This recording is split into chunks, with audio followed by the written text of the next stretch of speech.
good evening, everyone. Welcome to Dom Time. We're ready to take some calls talking about the Pennsylvania DREAM Act, the New Jersey version of the DREAM Act, and the essential element to you. How does it strike you? We have kids here, some of them that do very well academically, want to go on to a four-year college. You know the cost of that. Who's going to pay for this? Where's the fairness angle come in? Should they get the in-state tuition break if they're here in New Jersey or Pennsylvania?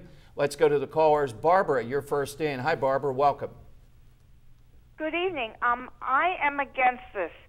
They are not citizens, and if they want to go to college, they should have to pay the full cost of the school. I don't believe they deserve a break.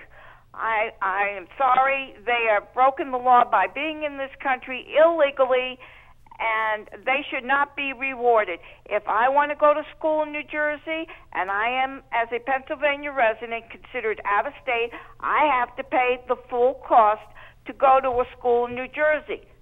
Well, I'm sorry. You're here. We're doing a very nice favor by allowing you to attend college when you shouldn't even be in this country, that you should have to pay the full cost. All right, thanks, Barbara. Michael, the only reason that's the essence of the argument, just what Barbara said right there. Tell me, what breaks through that? What is it that tells you that we have to do something else here? Well, for me, I understand Barbara's argument and from where that's coming from. I have a son who is a 6-year senior at Temple, and I'm shelling out the full tuition for him now. But initially, because of his situation, he was a New Jersey resident at first, and I tried to get him to be a Pennsylvania resident, and they wouldn't go for that, so we had to pay New Jersey rates. So the break, it was sort of horrific for me and very hard to do. And yet you still want to give this. I mean, you're just right over the border. You're an attorney in Philadelphia, big taxpayer, big bucks, and you have to pay this type of rate. So again, you know, I didn't have it for tonight, but I went to one of these rallies with the DREAM Act kids, and I feel sorry for them. One girl was from the Ukraine, and she stood up and said she got kicked out of Villanova because she couldn't afford it. Well, a lot of people viewing tonight want to go to Villanova and have their kids go there. They can't afford it. And that is, I think, that the part where I take not exception to, but just have a different view, is that I still believe these kids who are not, again, as opposed to what Barbara said, they didn't have a choice about being here. They came with their families. So they brought them here, more than likely early. Some kids were born here, which still doesn't, well, excuse me, the kids who weren't born here but were gone to school the entire time here, still did whatever they were supposed to do as Pennsylvanians. It's not like they went to different states. And we're allowing them to go to college. I'm going to bring Matt Rooney in. There's another part to this, though. Republicans are pushing this in Pennsylvania. I don't know your political background, but are you conservative, Republican? And if you are, what do you think is motivating them? Because if they don't, the feel is they're dead in national elections. We got killed in the last election, Republicans did, with Latino voters. Oh, absolutely. And I think that's part of the problem. As much as I agree with Barbara, it was Barbara who called in, her sentiment that it's not fair, conservatives like myself, I'm sitting to the left of my friend here, but that's the only way I'm to the left of him.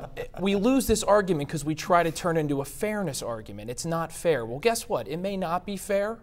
But at the same time, we're always going to lose out to many of these wonderful young men and women who, you're right, didn't decide to come here. They were brought here by their parents. So what do Republicans do then? What do they do? I think Republicans, like with many of the problems that the Republican Party's messaging right now, need a forceful, principled approach, but one that's more balanced and say, hey, listen, we recognize as a matter of policy and as a matter of humanity, we're not going to bring trucks around and round these kids up. In-state tuition and Republicans. And take put you on the spot. What do you do? Well, that's exactly right, though. You can't do it. So you would not? I would not do it unless... And Latino voters are going to say, why do we need you then? I would not do it unless the federal government was enforcing the laws that they are constitutionally obligated to enforce. So if you got here and most Americans agree with that, you get in-state tuition.